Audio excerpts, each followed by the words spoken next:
ನಮಸ್ಕಾರ friends Kautilya free coaching ಚಾನಲ್ನ ಯಾರೆಲ್ಲ ಸಬ್ಸ್ಕ್ರೈಬ್ ಮಾಡಿಲ್ಲ ಪ್ಲೀಸ್ ಸಬ್ಸ್ಕ್ರೈಬ್ ಮಾಡಿ, ಲೈಕ್ ಮಾಡಿ, ಶೇರ್ ಮಾಡಿ.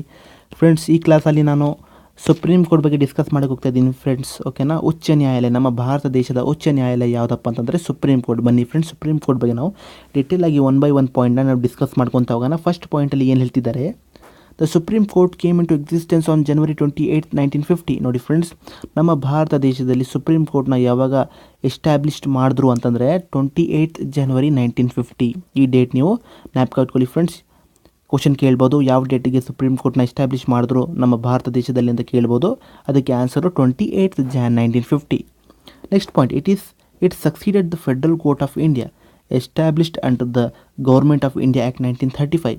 ನೋಡಿ ಫ್ರೆಂಡ್ಸ್, ಸುಪ್ರೀಂ ಕೋರ್ಟ್ ಎಸ್ಟಾಬ್ಲಿಷ್ ಮಾಡೋಕ್ಕಿಂತ ಮುಂಚೆ ನಮ್ಮ ಭಾರತ ದೇಶದಲ್ಲಿ ಫೆಡ್ರಲ್ ಕೋರ್ಟ್ ಆಫ್ ಇಂಡಿಯಾ ಇತ್ತು. ಓಕೆನಾ ಫ್ರೆಂಡ್ಸ್? ಈ ಫೆಡ್ರಲ್ ಕೋರ್ಟ್ ಆಫ್ ಇಂಡಿಯಾದಲ್ಲಿ ಎಲ್ಲ ಥರದ ಕೇಸು ನಡೀತಾ ಇತ್ತು, ಕೇಸ್ಗಳನ್ನ ಹ್ಯಾಂಡಲ್ ಮಾಡ್ತಿದ್ರು. ಓಕೆನಾ ಫ್ರೆಂಡ್ಸ್? ಈ ಫೆಡ್ರಲ್ ಕೋರ್ಟ್ನ ತೆಗೆದುಬಿಟ್ಟು 28 Jan 1950ಗೆ ಫ್ರೆಂಡ್ಸ್ ಸುಪ್ರೀಂ ಕೋರ್ಟ್ನ ಎಸ್ಟಾಬ್ಲಿಷ್ ಮಾಡಿದ್ರು. ಓಕೆನಾ ಫ್ರೆಂಡ್ಸ್? ಈ ಫೆಡ್ರಲ್ ಕೋರ್ಟ್ ಆಫ್ ಇಂಡಿಯಾ ಹೆಂಗೆ ಎಸ್ಟಾಬ್ಲಿಷ್ ಮಾಡಿದ್ರು ಅಂತಂದರೆ through government of India act 1935. ಈ act through federal court of ಇಂಡಿಯಾನ ಎಸ್ಟಾಬ್ಲಿಷ್ ಮಾಡಿದರು. ಇವಾಗ ಇದನ್ನು ತೆಗೆದುಬಿಟ್ಟು ಸುಪ್ರೀಂ ಕೋರ್ಟ್ನ ಎಸ್ಟಾಬ್ಲಿಷ್ ಮಾಡಿದ್ದಾರೆ friends. Next chapter 4 under part 5. Chapter 4 and under part 5 of the constitution union deals with the union judiciary. ನೋಡಿ friends, union judiciary ಅಂತಂದರೆ ಸುಪ್ರೀಂ ಕೋರ್ಟ್ ಬಗ್ಗೆ ಫ್ರೆಂಡ್ಸ್ ಡೀಟೇಲ್ ಆಗಿ ಸಂವಿಧಾನದ ಭಾಗ 4 ಮತ್ತು ಭಾಗ 5ರಲ್ಲಿ ಹೇಳಿದ್ದಾರೆ. ಓಕೆನಾ ಫ್ರೆಂಡ್ಸ್? ಡೀಟೇಲ್ ಆಗಿ ಸಂವಿಧಾನದಲ್ಲಿ ಯೂನಿಯನ್ ಜುಡಿಷರಿ ಸುಪ್ರೀಂ ಕೋರ್ಟ್ ಬಗ್ಗೆ ಚಾಪ್ಟರ್ 4 ಮತ್ತು ಪಾರ್ಟ್ 5ದಲ್ಲಿ ಡೀಟೇಲ್ ಆಗಿ ಡಿಸ್ಕಸ್ ಮಾಡಿದ್ದಾರೆ ಅಂತ ಹೇಳ್ತಿದ್ದಾರೆ ಫ್ರೆಂಡ್ಸ್. ಓಕೆನಾ? Next, the constitution and jurisdiction of supreme court is stated in detail from article 124 to 147. ಸಂವಿಧಾನದಲ್ಲಿ ಇರ್ತಕ್ಕಂಥ ಆರ್ಟಿಕಲ್ 124 147 ತನಕ ಫ್ರೆಂಡ್ಸ್ ಬರೀ ಸುಪ್ರೀಂ ಕೋರ್ಟ್ ಬಗ್ಗೆ ಹೇಳಿದೆ ಫ್ರೆಂಡ್ಸ್. ಓಕೆನಾ? ಬರೀ ಸುಪ್ರೀಂ ಕೋರ್ಟ್ಗೆ ರಿಲೇಟ್ ಮಾಡುವಂಥ ಆರ್ಟಿಕಲ್ಸ್ 124 147 ತನಕ ಇದೆ ಫ್ರೆಂಡ್ಸ್ ಸಂವಿಧಾನದಲ್ಲಿ. ನೆಕ್ಸ್ಟ್ ಪಾಯಿಂಟ್ ನೋಡೋಣ. Unlike other 2 branches, executive and legislative, in India judiciary is integrated. This means that even though there may be high courts in states, the law declared by Supreme Court shall be binding on all courts within the territory of India. Friends, article 141 ಅಲ್ಲಿ ಏನು ಹೇಳ್ತಿದ್ದಾರೆ friends, ನಾನು discuss ಮಾಡಿದ್ದೀನಿ. Parliamentary form of ಗೌರ್ಮೆಂಟಿಂದು 3 ಅಂಗಗಳಿದೆ. ಒಂದು legislature, ಒಂದು executive ಮತ್ತು ಯೂನಿಯನ್ ಜುಡಿಷರಿ. ಈ ಲೆಜಿಸ್ಲೇಚರು ಸೆಂಟ್ರಲಲ್ಲೂ ಡಿವೈಡ್ ಆಗುತ್ತೆ, ಸ್ಟೇಟಲ್ಲಿ ಡಿವೈಡ್ ಆಗುತ್ತೆ. ಎಕ್ಸಿಕ್ಯೂಟಿವ್ ಕೂಡ ಸೆಂಟ್ರಲಲ್ಲೂ ಡಿವೈಡ್ ಆಗುತ್ತೆ, ಸ್ಟೇಟಲ್ಲೂ ಡಿವೈಡ್ ಆಗುತ್ತೆ. ಆದರೆ ಜುಡಿಷರಿ ಅಂದರೆ ಒಂದು ಕೋರ್ಟು, ಸುಪ್ರೀಂ ಕೋರ್ಟ್. ಈ ಕೋರ್ಟ್ ಇದೆಯಲ್ಲ ಫ್ರೆಂಡ್ಸ್, ಈ ಸೆಂಟ್ರಲ್ ಮತ್ತು ಸ್ಟೇಟ್ ಲೆವೆಲಲ್ಲಿ ಡಿವೈಡ್ ಆಗಲ್ಲ. ಇಡೀ ಇಂಡಿಯಾಗೆ ಒಂದೇ ಜುಡಿಷರಿ ಫ್ರೆಂಡ್ಸ್, ಒಂದೇ ಕೋರ್ಟು, ಒಂದೇ ಕಾನೂನು, ಪ್ರತಿಯೊಬ್ಬ ನಾಗರಿಕನಿಗೆ ಒಂದೇ ಕಾನೂನು. ಇದರಲ್ಲಿ ಸೆಂಟ್ರಲಲ್ಲಿ ಡಿವೈಡ್ ಆಗಲ್ಲ, ಸ್ಟೇಟಲ್ಲಿ ಡಿವೈಡ್ ಆಗಲ್ಲ. ಸೆಂಟ್ರಲ್ಗೆ ಬೇರೆ ಕಾನೂನು, ಸ್ಟೇಟ್ಗೆ ಬೇರೆ ಕಾನೂನು ಅಂತ ಇಲ್ಲ. ಓಕೆನಾ ಫ್ರೆಂಡ್ಸ್? ಜುಡಿಷರಿ ಇದೆಯಲ್ಲ, ಇಡೀ ಇಂಡಿಯಾಗೆ ಒಂದೇ ಕಾನೂನು, ಒಂದೇ ಇದು. ಓಕೆನಾ ಫ್ರೆಂಡ್ಸ್? ಇದು ಎಲ್ಲರ ಮೇಲೆ ಲಾಗು ಆಗುತ್ತೆ ಫ್ರೆಂಡ್ಸ್. ಅದಕ್ಕೆ ಇಲ್ಲಿ ಏನು ಹೇಳ್ತಿದ್ದಾರೆ, ಏನೇ ಆದಂಥ ಫ್ರೆಂಡ್ಸ್ ಸ್ಟೇಟಲ್ಲಿ ಹೈಕೋರ್ಟ್ ಇರಲಿ, ಡಿಸ್ಟ್ರಿಕ್ಟ್ ಕೋರ್ಟ್ಗಳಿರಲಿ, ಒಂದು ಸತಿ ಸುಪ್ರೀಂ ಕೋರ್ಟ್ ಅವರು ಫೈನಲ್ ಡಿಸಿಷನ್ನ ಡಿಕ್ಲೇರ್ ಮಾಡಾಯಿತು ಅಂತ ತಿಳ್ಕೊಳ್ಳಿ, ಆ ಡಿಸಿಷನ್ ಎಲ್ಲ ಕೋರ್ಟ್ ಮತ್ತು ಡಿಸ್ಟ್ರಿಕ್ಟ್ ಕೋರ್ಟ್ ಮೇಲೆ ಬೈಂಡ್ ಆಗುತ್ತೆ, ಲಾಗು ಆಗುತ್ತೆ. ಓಕೆನಾ friends? Supreme court decision is the super most decision. ಅದೇ ಒಂದು ಹೈಯೆಸ್ಟ್ ಡಿಸಿಷನ್ ಫ್ರೆಂಡ್. ಓಕೆನಾ? ಒಂದು ಸತಿ ಸುಪ್ರೀಂ ಕೋರ್ಟ್ ಅವರು ಡಿಸಿಷನ್ ಮಾಡಾಯ್ತಾ, ಅದು ಹೈಕೋರ್ಟ್ ಇರಲಿ, ಡಿಸ್ಟ್ರಿಕ್ಟ್ ಕೋರ್ಟ್ ಇರಲಿ, ಮತ್ತು ಇಂಡಿಯಾ ಇರಲಿ, ಇಡೀ ಇಂಡಿಯಾ ಮೇಲೆ ಅದು ಲಾಗು ಆಗಿಬಿಡುತ್ತೆ ಅಂತ ಹೇಳ್ತಿದ್ದಾರೆ ಫ್ರೆಂಡ್ಸ್. ಇದು ಆರ್ಟಿಕಲ್ 141 ಹೇಳಿದ್ದಾರೆ. Next point, organisation of supreme Court. Friends, Supreme ಕೋರ್ಟಲ್ಲಿ ನೋಡಿ ಫ್ರೆಂಡ್ಸ್ ಏನು ಹೇಳ್ತಿದ್ದಾರೆ, at present Supreme Court consist of 31 judges. Supreme ಕೋರ್ಟಲ್ಲಿ ಟೋಟಲ್ 31 ಜಡ್ಜಸ್ಗಳಿದ್ದಾರೆ. ಈಗ ಪ್ರೆಸೆಂಟ್ 31 ಜಡ್ಜಸ್ ಇದ್ದಾರೆ ಸುಪ್ರೀಂ ಕೋರ್ಟಲ್ಲಿ. ಆ 31ಅಲ್ಲಿ 1 ಚೀಫ್ ಜಸ್ಟಿಸ್ ಆಫ್ ಇಂಡಿಯಾ ಮತ್ತು ರಿಮೈನಿಂಗ್ 30 ಜಡ್ಜಸ್ಗಳಿದ್ದಾರೆ. 31 ಜಡ್ಜಸ್ಸಲ್ಲಿ ಒಬ್ಬ chief justice of India friends. Remaining 30 Supreme ಕೋರ್ಟಲ್ಲಿ ಜಡ್ಜಸ್ ಇದ್ದಾರೆ ಅಂತ ಹೇಳ್ತಿದ್ದಾರೆ. Next point, this was increased from 25. ಮುಂಚೆ 25 ಜಡ್ಜಸ್ ಇದ್ದರು ಫ್ರೆಂಡ್ಸ್. ಓಕೆನಾ? ಅದು ಹೇಳ್ತಿದ್ದಾರೆ 25ರಿಂದ 30 ಜಡ್ಜಸ್ಗೆ ಇನ್ಕ್ರೀಸ್ ಆಗಿದೆ ಅಂತ ಹೇಳ್ತಿದ್ದಾರೆ. ಇವಾಗ the original strength of supreme court was 8 judges in 1950. ನೋಡಿ ಫ್ರೆಂಡ್ಸ್, 28 January 1950ಗೆ ನಮ್ಮ ಸುಪ್ರೀಂ ಕೋರ್ಟ್ ಎಸ್ಟಾಬ್ಲಿಷ್ ಆಯ್ತಲ್ಲ ನಮ್ಮ ಭಾರತ ದೇಶದಲ್ಲಿ. ಆ ಟೈಮಲ್ಲಿ ಬರೀ 8 ಜಡ್ಜಸ್ ಇದ್ದರು ಸುಪ್ರೀಂ ಕೋರ್ಟಲ್ಲಿ, 8. ಓಕೆನಾ. The parliament of India is empowered to increase the strength from time to time. ನೋಡಿ ಫ್ರೆಂಡ್ಸ್, ನಮ್ಮ ಪಾರ್ಲಿಮೆಂಟ್ ಕೈಯಲ್ಲಿ ಪವರ್ ಇದೆ ಫ್ರೆಂಡ್ಸ್, ಅಧಿಕಾರ ಇದೆ. ಅವರು time to time supreme court ಜಡ್ಜಸ್ನ ಸ್ಟ್ರೆಂತನ್ನು ಇನ್ಕ್ರೀಸ್ ಮಾಡ್ಬೋದು, ಸುಪ್ರೀಂ ಕೋರ್ಟ್ ಜಡ್ಜಸ್ ಕೌಂಟ್ನ ಇನ್ಕ್ರೀಸ್ ಮಾಡ್ಬೋದು. ಈ ಪವರು ಪಾರ್ಲಿಮೆಂಟ್ ಕೈಯಲ್ಲಿದೆ ಫ್ರೆಂಡ್ಸ್. ಓಕೆನಾ. ನೆಕ್ಸ್ಟ್ ಪಾಯಿಂಟ್ ನೋಡೋಣ. ಕ್ವಾಲಿಫಿಕೇಷನ್. ಒಬ್ಬ ಸುಪ್ರೀಂ ಕೋರ್ಟ್ ಜಡ್ಜ್ ಆಗಬೇಕಂತಂದರೆ ಅವನ ಹತ್ರ ಏನೆಲ್ಲ ಕ್ವಾಲಿಫಿಕೇಷನ್ ಇರಬೇಕು, ಏನು ಎಲಿಜಿಬಿಲಿಟಿ ಅವನ ಹತ್ರ ಇರಬೇಕಂತ ನಾವು ನೋಡೋಣ ಬನ್ನಿ ಫ್ರೆಂಡ್ಸ್. ಫಸ್ಟ್ ಪಾಯಿಂಟಲ್ಲಿ ಅವನು ಸಿಟಿಸನ್ ಆಫ್ ಇಂಡಿಯಾ, ಭಾರತ ನಾಗರಿಕನಾಗಿರಬೇಕು. Next point, judge of high court for at least 5 years in succession or advocate of high court for at least 10 years. ನೋಡಿ ಫ್ರೆಂಡ್ಸ್, ಸುಪ್ರೀಂ ಕೋರ್ಟ್ ಜಡ್ಜ್ ಆಗಬೇಕಂತಂದರೆ ಅವ್ನು ಯಾವುದಾದಂಥ ಒಂದು ಹೈಕೋರ್ಟಲ್ಲಿ 5 years ಜಡ್ಜ್ ಆಗಿಬಿಟ್ಟು ವರ್ಕ್ ಮಾಡಬೇಕು, ಅಥವಾ ಯಾವುದಾದಂಥ ಒಂದು ಹೈಕೋರ್ಟಲ್ಲಿ 10 ವರ್ಷ ಅವನು ಅಡ್ವೊಕೇಟ್ ಆಗಿ ವರ್ಕ್ ಮಾಡಿರಬೇಕು. ಓಕೆನಾ ಫ್ರೆಂಡ್ಸ್. ಸುಪ್ರೀಂ ಕೋರ್ಟ್ ಜಡ್ಜ್ ಆಗಬೇಕಂತಂದರೆ 5 years ಯಾವುದೇ ಆದಂಥ ಒಂದು ಹೈಕೋರ್ಟಿಂದು ಜಡ್ಜ್ ಆಗಿ ವರ್ಕ್ ಮಾಡಿರಬೇಕು, ಅಥವಾ ಒಂದು ಹೈಕೋರ್ಟಿಂದು 10 ವರ್ಷ ಆಗಿ ಅಡ್ವೊಕೇಟ್ ಆಗಿ ಆದರೂ ವರ್ಕ್ ಮಾಡಿರಬೇಕು. ಆವಾಗಲೇ ಅವನು ಸುಪ್ರೀಂ ಕೋರ್ಟ್ ಜಡ್ಜ್ಗೆ eligible. Next, distinguish jurist in opinion of president. ನೋಡಿ ಫ್ರೆಂಡ್ಸ್, ಒಬ್ಬ ಪ್ರೆಸಿಡೆಂಟು ಒಂದು ಹೊಸ ಸುಪ್ರೀಂ ಕೋರ್ಟ್ ಜಡ್ಜನ್ನ ಅಪಾಯಿಂಟ್ ಮಾಡಬೇಕಂತಂದರೆ ಅವನು ಅಪಾಯಿಂಟ್ ಮಾಡೋಕ್ಕಿಂತ ಮುಂಚೆ ಫಸ್ಟ್ ಲಾ ಆಫೀಸರ್ ಹತ್ರ, ಲಾ ಪ್ರೊಫೆಸರ್ ಮತ್ತು ಹೈಲಿ ಕ್ವಾಲಿಫೈಡ್ ಅಕಾಡೆಮಿ ಹತ್ರ ಫಸ್ಟು ಕನ್ಸಲ್ಟೇಷನ್ ಮಾಡ್ತಾರೆ. ನಾನು ಈ ಅಪಾಯಿಂಟ್ ಮಾಡ್ತಾ ಇರ್ತಕ್ಕಂಥ ವ್ಯಕ್ತಿ ಅವನು ಸುಪ್ರೀಂ ಕೋರ್ಟ್ ಜಡ್ಜ್ ಆಗುವಂಥ ಎಲಿಜಿಬಲ್ ಇದಾನ ಇಲ್ಲ ಅಂತ. ಓಕೆನಾ ಫ್ರೆಂಡ್ಸ್. ಅಪಾಯಿಂಟ್ ಮಾಡೋಕ್ಕಿಂತ ಮುಂಚೆ ಫಸ್ಟ್ ಪ್ರೆಸಿಡೆಂಟು ಈ ಲಾ ಆಫ್ ಪ್ರೊಫೆಸರ್ ಮತ್ತು ಕ್ವಾಲಿಫೈಡ್ ಅಕಾಡೆಮಿ ಹತ್ರ ಫಸ್ಟ್ ಅವರು ಅಭಿಪ್ರಾಯನ ತೊಗೊಳ್ತಾರೆ. ನೆಕ್ಸ್ಟ್, ಅಪಾಯಿಂಟ್ಮೆಂಟ್ ಹೆಂಗೆ ಮಾಡ್ತಾರೆ, ಒಂದು ಸುಪ್ರೀಂ ಕೋರ್ಟ್ ಜಡ್ಜ್ನ ಹೆಂಗೆ ಅಪಾಯಿಂಟ್ ಮಾಡ್ತಾರೆ ಅಂತ ನೋಡೋಣ. The judges of supreme court are appointed by the president. ನೋಡಿ ಫ್ರೆಂಡ್ಸ್, ಸುಪ್ರೀಂ ಕೋರ್ಟಲ್ಲಿ ಪ್ರೆಸೆಂಟ್ 31 ಜಡ್ಜಸ್ ಇದ್ದಾರೆ. ಓಕೆನಾ ಫ್ರೆಂಡ್ಸ್. ಇವಾಗ ಯಾವುದಾದಂಥ ಒಂದು ಹುದ್ದೆ ಖಾಲಿ ಇದೆ, ಔಟ್ ಆಫ್ 31 ಒಬ್ಬ ಯಾರಾದರೂ ತೀರ್ಕೊಂಡ್ರು ಅಥವಾ ರಿಟೈರ್ಡ್ ಆದರು, ಇವಾಗ ಒಂದು ಹುದ್ದೆ ಖಾಲಿ ಇದೆ, ಆ ಹುದ್ದೆಗೆ ಹೊಸ ಜಡ್ಜ್ನ ಅಪಾಯಿಂಟ್ ಮಾಡಬೇಕಲ್ಲ. ಈ ಸಿಚುವೇಷನ್ನಲ್ಲಿ ಪ್ರೆಸಿಡೆಂಟ್ ಹೊಸ ಜಡ್ಜನ್ನು ಅಪಾಯಿಂಟ್ ಮಾಡ್ತಾರೆ. ಪ್ರೆಸಿಡೆಂಟೇ ಸುಪ್ರೀಂ ಕೋರ್ಟ್ ಜಡ್ಜ್ನ ಅಪಾಯಿಂಟ್ ಮಾಡ್ತಾರೆ. Second, the chief justice of India is appointed by the president after consultation with such judges of supreme court or high court as he deems necessary. ನೋಡಿ friends, ಇವಾಗ chief justice of ಇಂಡಿಯಾನೇ appoint ಮಾಡಬೇಕು.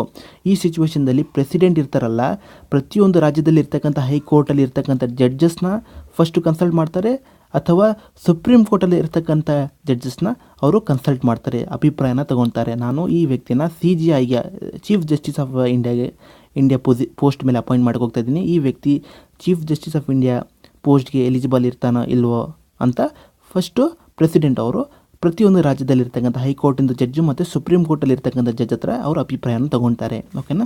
While appointing other judges of supreme court the consultation with CJI is obligatory for the president. ನೋಡಿ friends, ಇವಾಗ supreme ಕೋರ್ಟಲ್ಲಿ 31 judges ಇದ್ದಾರೆ, ಅದರಲ್ಲಿ ಒಬ್ಬ chief justice of India, remaining 30 ಜಡ್ಜಸ್ಗಳಿದ್ದಾರೆ. ಇವಾಗ ರಿಮೈನಿಂಗ್ 30 ಜಡ್ಜಸ್ ಇರ್ತಾರಲ್ಲ, ಅದರಲ್ಲಿ ಯಾವುದಾದಂಥ ಒಂದು ಹುದ್ದೆ ಖಾಲಿ ಇದ್ದರೆ ಆ ಹುದ್ದೆಗೆ ಅಪಾಯಿಂಟ್ ಮಾಡೋಕ್ಕಿಂತ ಮುಂಚೆ president chief justice of India ಹತ್ರ ಕನ್ಸಲ್ಟೇಷನ್ ಮಾಡ್ತಾರೆ, ಅಭಿಪ್ರಾಯ ತೊಗೊಳ್ತಾರೆ. ಓಕೆನಾ friends.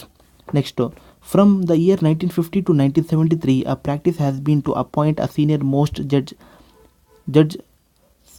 Supreme court of CJI. ನೋಡಿ ಫ್ರೆಂಡ್ಸ್, 1950ಇಂದ 1973 ತನಕ ಏನು ಒಂದು ಪ್ರಾಕ್ಟೀಸ್ ಇತ್ತು, ಏನು ಒಂದು ಪ್ರೊಸೀಜರ್ ಇತ್ತು ಅಂತಂದರೆ, ಸುಪ್ರೀಂ ಕೋರ್ಟಲ್ಲಿ ಯಾವನೋ ಒಬ್ಬ ಸೀನಿಯರ್ ಮೋಸ್ಟ್ ಜಡ್ಜ್ ಇರ್ತಾನಲ್ಲ, ವಯಸ್ಸಾಗಿರ್ತಕ್ಕಂಥ ತುಂಬ ಅನುಭವ ಇರ್ತಕ್ಕಂಥ ವ್ಯಕ್ತಿ ಇರ್ತಾರಲ್ಲ, ಅವ್ರನ್ನ supreme court chief justice of India ಮಾಡ್ತಿದ್ರು. ಯಾವಾಗ 1950ಇಂದ 73 ತನಕ ಸೀನಿಯರ್ ಮೋಸ್ಟ್ ಜಡ್ಜು, ತುಂಬ ಅನುಭವ ಇರ್ತಕ್ಕಂಥ ವಯಸ್ಸಾಗಿರ್ತಕ್ಕಂಥ ಜಡ್ಜ್ ಇರ್ತಾರಲ್ಲ, ಅವನ್ನ ಚೀಫ್ ಜಸ್ಟಿಸ್ ಆಫ್ ಇಂಡಿಯಾ ಆಗಿ ಮಾಡ್ತಿದ್ರು. Next, the convention was violated in the year 1973 when A.N. Ray was appointed as CJI by superseding 3 senior most. ನೋಡಿ ಫ್ರೆಂಡ್ಸ್, ಆ 1950ಇಂದ 1973 ತನಕ ಒಂದು ಪ್ರಾಕ್ಟೀಸ್, ಒಂದು ಪ್ರೊಸೀಜರ್ ಇತ್ತು. ಯಾರು ಸೀನಿಯರ್ ಮೋಸ್ಟ್ ಜಡ್ಜ್ ಇರ್ತಾರೆ ಅವ್ರನ್ನ ಚೀಫ್ ಜಸ್ಟಿಸ್ ಆಫ್ ಇಂಡಿಯಾಗೆ ಅಪಾಯಿಂಟ್ ಮಾಡ್ತಿದ್ರು. ಇವಾಗ 1973ದಲ್ಲಿ ಆ ಪ್ರೊಸೀಜರು, ಆ ಪ್ರಾಕ್ಟೀಸ್ನ ವೈಲೇಟ್ ಮಾಡಿದ್ರು, ಆ ಪ್ರಾಕ್ಟೀಸ್ನ ಬ್ರೇಕ್ ಮಾಡಿಬಿಟ್ಟು 1973ದಲ್ಲಿ A.N. Rayನ ಚೀಫ್ ಜಸ್ಟಿಸ್ ಆಫ್ ಇಂಡಿಯಾಗೆ ಅಪಾಯಿಂಟ್ ಮಾಡಿದ್ರು. ಅಲ್ಲಿ ನೋಡಿದ್ರೆ ಆಲ್ರೆಡಿ ಅವ್ರಿಗಿಂತ 3 ಸೀನಿಯರ್ ಮೋಸ್ಟ್ ಜಡ್ಜ್ಗಳಿದ್ರು. ಓಕೆನಾ ಫ್ರೆಂಡ್ಸ್, A.N. Rayಕ್ಕಿಂತ 3 ಸೀನಿಯರ್ ಮೋಸ್ಟ್ ಜಡ್ಜಸ್ಗಳಿದ್ರು. ಆ 3ನ ಬಿಟ್ಬಿಟ್ಟು ಅವ್ರಿಗಿಂತ ಕಮ್ಮಿ ಜೂನಿಯರ್ ಲೆವೆಲಲ್ಲಿ ಇರ್ತಕ್ಕಂಥ ಜಡ್ಜ್ನ CJIಗೆ ಅಪಾಯಿಂಟ್ ಮಾಡಿದ್ರು ಫ್ರೆಂಡ್ಸ್. ಅಲ್ಲಿ ರೂಲ್ನ ಬ್ರೇಕ್ ಮಾಡಿದ್ರು 1973ಅಲ್ಲಿ. Next, in the year 1977 again M.U. Beg was appointed as CJI by superseding then senior most judge. ತಿರ್ಗಾ 1977ನಲ್ಲಿ ಫ್ರೆಂಡ್ಸ್ M.U. Beg ಅಂತ ಅವ್ರನ್ನ ಚೀಫ್ ಜಸ್ಟಿಸ್ ಆಫ್ ಇಂಡಿಯಾಗೆ ಅಪಾಯಿಂಟ್ ಮಾಡಿದ್ರು. ಆದರೆ ಆಲ್ರೆಡಿ ಅವ್ರಿಗಿಂತ ಸೀನಿಯರ್ ಮೋಸ್ಟ್ ಜಡ್ಜಸ್ಗಳಿದ್ರು ಫ್ರೆಂಡ್ಸ್. ಓಕೆನಾ ಫ್ರೆಂಡ್ಸ್, ಅವ್ರನ್ನ ಬಿಟ್ಬಿಟ್ಟು ಇವ್ರನ್ನ ಮಾಡಿದ್ರು. ಇಲ್ಲಿ ತಿರ್ಗಾ ಪ್ರಾಕ್ಟೀಸು ರೂಲು ಬ್ರೇಕ್ ಮಾಡಿದ್ರು ಫ್ರೆಂಡ್ಸ್, ವೈಲೇಟ್ ಮಾಡಿದ್ರು, ಉಲ್ಲಂಘನೆ ಮಾಡಿದ್ರು. ತಿರ್ಗಾ 1993 in second judges case Supreme Court rule that senior most judge of supreme Court alone be appointed as CJI. ಇದರಲ್ಲಿ ಏನಾಯಿತು ಫ್ರೆಂಡ್ಸ್, 1993ದಲ್ಲಿ ಸುಪ್ರೀಂ ಕೋರ್ಟಲ್ಲಿ ಇರ್ತಕ್ಕಂಥ ಸೀನಿಯರ್ ಮೋಸ್ಟ್ ಜಡ್ಜಸ್ಗಳು ಸುಪ್ರೀಂ ಕೋರ್ಟಲ್ಲಿ ಕೇಸ್ ಹಾಕಿಬಿಟ್ರು. ನೀವು CJI ಸೀನಿಯರ್ ಮೋಸ್ಟ್ ಜಡ್ಜ್ಗಳನ್ನೇ ಅಪಾಯಿಂಟ್ ಮಾಡಬೇಕು, ನಮಗಿಂತ ಕಮ್ಮಿ ಇರ್ತಕ್ಕಂಥ ಜೂನಿಯರ್ ಲೆವೆಲ್ ಜಡ್ಜಸ್ನ ಅಪಾಯಿಂಟ್ ಮಾಡಬಾರ್ದಂತ ಅವರು ಸೀನಿಯರ್ ಮೋಸ್ಟ್ ಜಡ್ಜಸ್ಗಳು ಸುಪ್ರೀಂ ಕೋರ್ಟಲ್ಲಿ ಕೇಸ್ ಹಾಕಿದ್ರು. ಕೇಸ್ ಹಾಕಿದ ಮೇಲೆ ಸುಪ್ರೀಂ ಕೋರ್ಟವರು ಫೈನಲ್ ಏನು ಡಿಸಿಷನ್ ತೊಗೊಂಡ್ರು ಗೊತ್ತಾ? ಇವಾಗ ಯಾವುದೇ ಆದಂಥ ಒಬ್ಬ ವ್ಯಕ್ತಿ supreme court chief justice of ಇಂಡಿಯಾಗೆ ಅಪಾಯಿಂಟ್ ಆಗಬೇಕಂದ್ರೆ ಅವನು ಸೀನಿಯರ್ ಮೋಸ್ಟ್ ಜಡ್ಜ್ ಇರಲೇಬೇಕು. ಸೀನಿಯರ್ ಮೋಸ್ಟ್ ಜಡ್ಜ್ನೇ ಚೀಫ್ ಜಸ್ಟಿಸ್ ಆಫ್ ಇಂಡಿಯಾಗೆ ಅಪಾಯಿಂಟ್ ಮಾಡಬೇಕು ಅಂತ ಇದು ಒಂದು ಫೈನಲ್ ಡಿಸಿಷನ್ ತೊಗೊಂಡ್ರು ಫ್ರೆಂಡ್ಸ್. ಓಕೆನಾ, ಬನ್ನಿ ನೆಕ್ಸ್ಟ್ ಪಾಯಿಂಟ್ ನೋಡೋಣ. ಕೊಲೆಜಿಯಂ ಸಿಸ್ಟಮ್ ನೋಡಿ ಫ್ರೆಂಡ್ಸ್, ಕೊಲೆಜಿಯಂ ಸಿಸ್ಟಮ್ ಏನಂತಂದರೆ ಇವಾಗ ಯಾವುದಾದಂಥ ಒಂದು ಪ್ರೆಸಿಡೆಂಟು ಒಂದು ಜಡ್ಜನ್ನು ಅಪಾಯಿಂಟ್ ಮಾಡಬೇಕು, ಟ್ರಾನ್ಸ್ಫರ್ ಮಾಡಬೇಕು ಅಂತಂದರೆ ಅದಕ್ಕೆ ಕೊಲೆಜಿಯಂ ಸಿಸ್ಟಮ್ ಅಂತ ಹೇಳ್ತಾರೆ. ಈ ಕೊಲೆಜಿಯಂ ಸಿಸ್ಟಮಲ್ಲಿ ಕೆಲವು ಮೆಂಬರ್ಸ್ಗಳು ಇರ್ತಾರೆ ಫ್ರೆಂಡ್ಸ್. ಈ ಮೆಂಬರ್ಸ್ಗಳು ಕೂತ್ಕೊಂಡ್ಬಿಟ್ಟು ಯಾರನ್ನ ಅಪಾಯಿಂಟ್ ಮಾಡಬೇಕು, ಯಾರನ್ನ ಟ್ರಾನ್ಸ್ಫರ್ ಮಾಡಬೇಕು ಒಂದು ಕೋರ್ಟಿಂದ ಬೇರೆ ಕೋರ್ಟಿಗೆ ಅಂತ ಈ ಕೊಲೆಜಿಯಂ ಸಿಸ್ಟಮಲ್ಲಿ ಕೂತ್ಕೊಂಡ್ಬಿಟ್ಟು ಡಿಸ್ಕಸ್ ಮಾಡ್ತಾರೆ. ಬನ್ನಿ ಫ್ರೆಂಡ್ಸ್ ಏನು ಹೇಳ್ತಿದ್ದಾರೆ ಮೊದಲನೇ ಪಾಯಿಂಟಲ್ಲಿ.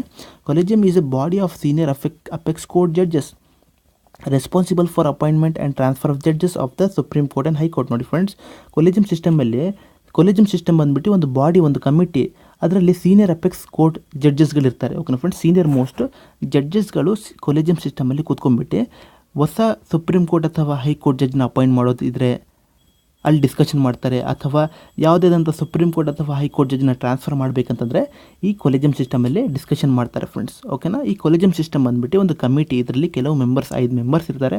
ಈ 5 ಮೆಂಬರ್ಸ್ ಕೂತ್ಕೊಂಡ್ಬಿಟ್ಟು ಟ್ರಾನ್ಸ್ಫರ್ ಮಾಡುವಂಥದ್ದು ಅಥವಾ ಅಪಾಯಿಂಟ್ಮೆಂಟ್ ಮಾಡುವಂಥದ್ದು ಡಿಸ್ಕಷನ್ ಮಾಡ್ತಾರೆ ಫ್ರೆಂಡ್ಸ್. ಓಕೆನಾ, next the supreme court collegium is headed by the chief justice of India and comprises 4 more seniors most judges of the supreme court. ನೋಡಿ ಫ್ರೆಂಡ್ಸ್, ಈ ಕೊಲೆಜಿಯಂ ಸಿಸ್ಟಮಲ್ಲಿ ಯಾರು ಇರ್ತಾರೆ, ಮೆಂಬರ್ಸ್ಗಳಿರ್ತಾರೆ, ಅವ್ರು ಯಾರು? ಒಬ್ಬ ಅಂಥದ್ದು ಒಂದು ಚೀಫ್ ಜಸ್ಟಿಸ್ ಆಫ್ ಇಂಡಿಯಾ ಇರ್ತಾನೆ, ರಿಮೈನಿಂಗ್ 4 ಸೀನಿಯರ್ ಮೋಸ್ಟ್ ಜಡ್ಜ್ಗಳು ಇರ್ತಾರೆ ಫ್ರೆಂಡ್ಸ್. ಒಬ್ಬ ಚೀಫ್ ಜಸ್ಟಿಸ್ ಆಫ್ ಇಂಡಿಯಾ ಇರ್ತಾನೆ, ರಿಮೈನಿಂಗ್ 4 ಜನರು ತುಂಬ ಅನುಭವ ಇರ್ತಕ್ಕಂಥ senior most judges of supreme court ಈ ಕೊಲೆಜಿಯಂ ಸಿಸ್ಟಮಲ್ಲಿ ಇರ್ತಾರೆ ಫ್ರೆಂಡ್ಸ್. ಈ 5 ಜನ ಸೇರ್ಕೊಂಡ್ಬಿಟ್ಟು ಟ್ರಾನ್ಸ್ಫರ್ ಅಪಾಯಿಂಟ್ಮೆಂಟ್ ಮಾಡ್ತಾರೆ ಜಡ್ಜಸ್ ಅವ್ರದ್ದು. ಓಕೆನಾ, next they give recommendation to the president. ನೋಡಿ ಫ್ರೆಂಡ್ಸ್, ಇವಾಗ ಅಪಾಯಿಂಟ್ಮೆಂಟ್ ಮಾಡೋದಿರಲಿ ಅಥವಾ ಟ್ರಾನ್ಸ್ಫರ್ ಮಾಡೋದಿರಲಿ, ಈ ಕೊಲೆಜಿಯಂ ಸಿಸ್ಟಮಲ್ಲಿ ಇರ್ತಕ್ಕಂಥ 5 ಜನ ಅವ್ರು ಸೇರ್ಕೊಂಡ್ಬಿಟ್ಟು ಪ್ರೆಸಿಡೆಂಟ್ನ ರೆಕಮೆಂಡ್ ಮಾಡ್ತಾರೆ. ನಾವು ಈ ವ್ಯಕ್ತಿಗೆ ಅಪಾಯಿಂಟ್ ಮಾಡೋಕೆ ಹೋಗ್ತಾ ಇದ್ದೀವಿ, ಈ ವ್ಯಕ್ತಿಗೆ ನಾವು ಟ್ರಾನ್ಸ್ಫರ್ ಮಾಡ್ತಿದ್ದೀವಿ ಅಂತ. ಓಕೆನಾ ಫ್ರೆಂಡ್ಸ್, ಇದು ಪ್ರೆಸಿಡೆಂಟ್ಗೆ ಅವರು ರೆಕಮೆಂಡ್ ಮಾಡ್ತಾರೆ. ಪ್ರೆಸಿಡೆಂಟ್ ಅವ್ರು ರೆಕಮೆಂಡ್ ಮಾಡಾದ್ಮೇಲೆ ಪ್ರೆಸಿಡೆಂಟು ಅವನ್ನ ಟ್ರಾನ್ಸ್ಫರ್ ಮಾಡ್ತಾನೆ ಫ್ರೆಂಡ್ಸ್, ಅಪಾಯಿಂಟ್ ಮಾಡ್ತಾನೆ, ಟ್ರಾನ್ಸ್ಫರ್ ಮಾಡ್ತಾನೆ. ಇವರು ರೆಕಮೆಂಡ್ ಮಾಡ್ತಾರೆ. ಓಕೆನಾ ಫ್ರೆಂಡ್ಸ್, ಪ್ರೆಸಿಡೆಂಟ್ಗೆ. ಆದರೆ ಅಪಾಯಿಂಟ್ಮೆಂಟು ಟ್ರಾನ್ಸ್ಫರ್ ಮಾಡೋಂಥ ಪವರು ಪ್ರೆಸಿಡೆಂಟ್ ಕೈಯಲ್ಲಿ ಇರೋದು.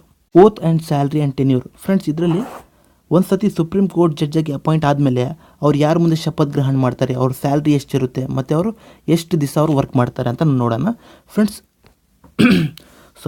ಒಂದು ಸತಿ ಸುಪ್ರೀಂ ಕೋರ್ಟ್ ಜಡ್ಜಾಗಿ ಅಪಾಯಿಂಟ್ ಆದಮೇಲೆ ಅವರು ಶಪಥ ಗ್ರಹಣ ಯಾರ ಮುಂದೆ ಮಾಡ್ತಾರೆ ಅಂತಂದರೆ ಓತ್ of office is administered by the president of India.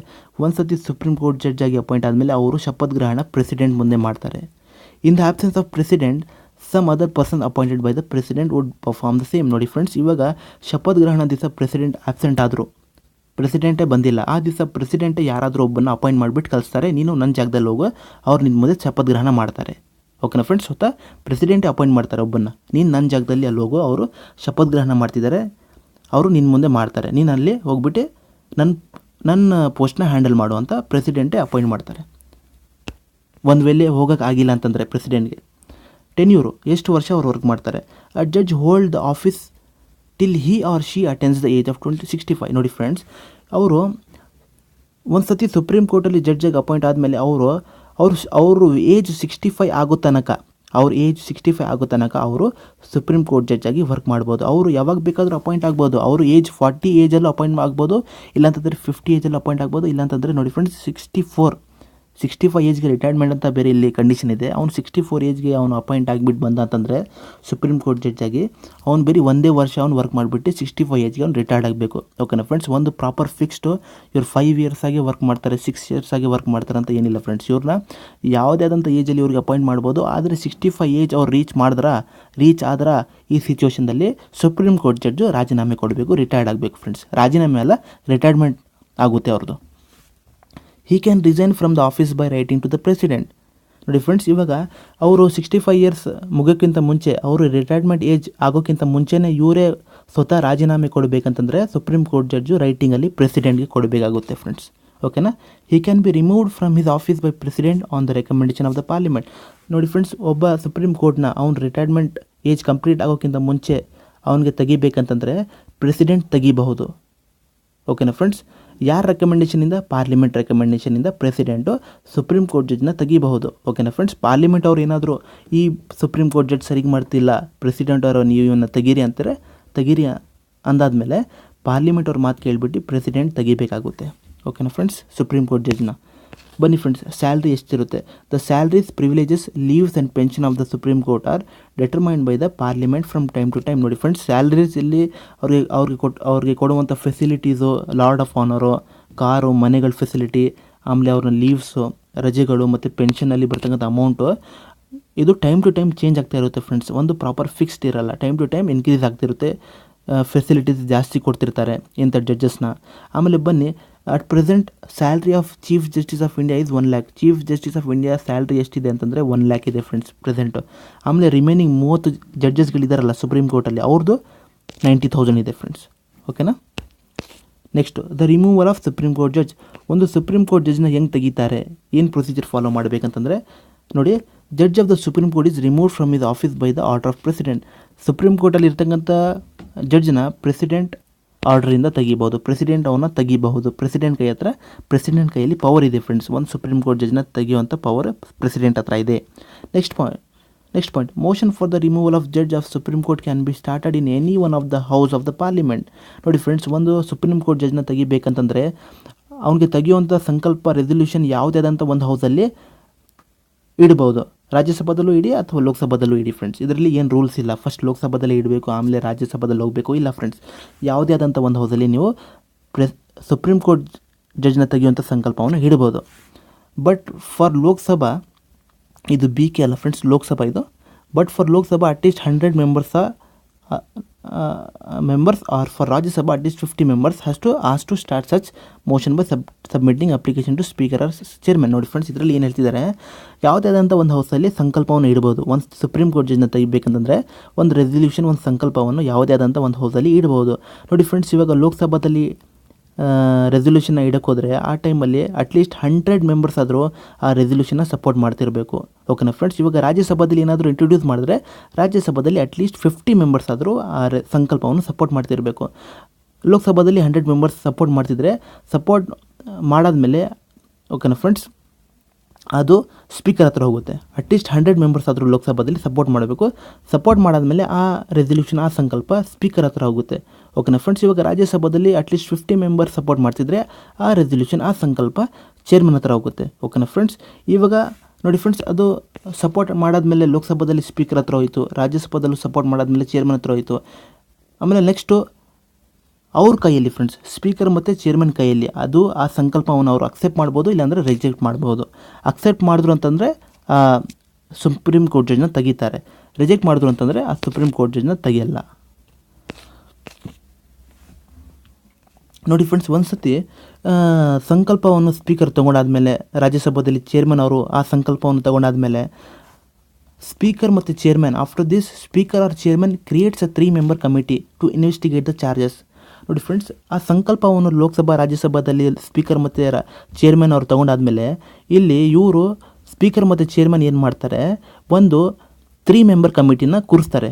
ಓಕೆನಾ ಫ್ರೆಂಡ್ಸ್. ಆ 3-member ಕಮಿಟಿ ಕೆಲಸ ಏನಂತಂದರೆ, ಒಬ್ಬ ಸುಪ್ರೀಂ ಕೋರ್ಟ್ ಜಡ್ಜ್ನ ತೆಗೆಯುವಂಥ ಸಂಕಲ್ಪವನ್ನು ಇಂಟ್ರೊಡ್ಯೂಸ್ ಮಾಡಿದಾರಲ್ಲ, ಆ ಜಡ್ಜ್ ಏನಾದರೂ ತಪ್ಪು ಮಾಡಿದಾನ ಇಲ್ಲ ಅಂತ ನೀವು ಇನ್ವೆಸ್ಟಿಗೇಟ್ ಮಾಡಿ ಅಂತ ಸ್ಪೀಕರ್ ಮತ್ತು ಚೇರ್ಮನ್ನು 3-member ಕಮಿಟಿನ ಕೂರಿಸ್ತಾರೆ. ನೀವು ಇನ್ವೆಸ್ಟಿಗೇಟ್ ಮಾಡಿ ಅವ್ನು ತಪ್ಪು ಮಾಡಿದಾನ ಇಲ್ಲ ಅಂತ. ಆ 3-member ಕಮಿಟಿಯಲ್ಲಿ ಯಾರ್ಯಾರು ಇರ್ತಾರೆ ಅಂತಂದರೆ, ಚೀಫ್ ಜಸ್ಟಿಸ್ ಆಫ್ ಇಂಡಿಯಾ ಅಥವಾ ಯಾವುದೇ ಆದಂಥ ಒಬ್ಬ ಸುಪ್ರೀಂ ಕೋರ್ಟ್ ಜಡ್ಜ್ ಇರ್ತಾನೆ. Next chief justice of high court, ಒಂದು ಹೈಕೋರ್ಟಿಂದು ಚೀಫ್ ಜಸ್ಟಿಸ್, ಒಂದು ಹೈಕೋರ್ಟಿಂದು ಚೀಫ್ ಜಸ್ಟಿಸ್ ಇರ್ತಾನೆ. ಆಮೇಲೆ 3ನೇದು ಡಿಸ್ಟಿಂಗ್ವಿಶ್ಡ್ ಜೂರಿಸ್ಟ್. ಈ 3 ಜನ ಈ 3-member ಕಮಿಟಿಯಲ್ಲಿ ಕೂತ್ಕೊಂಡ್ಬಿಟ್ಟು ತೆಗಿಯುವಂಥ ಜಡ್ಜ್ ಮೇಲೆ ಇನ್ವೆಸ್ಟಿಗೇಟ್ ಮಾಡ್ತಾರೆ. ಈ ಜಡ್ಜ್ ಏನಾದರೂ ಮಿಸ್ಬಿಹೇವ್ ಮಾಡ್ದ, ಏನಾದರೂ ತಪ್ಪು ಡಿಸಿಷನ್ ಕೊಟ್ಟನಾ ಅಂತ. ಓಕೆನಾ ಫ್ರೆಂಡ್ಸ್.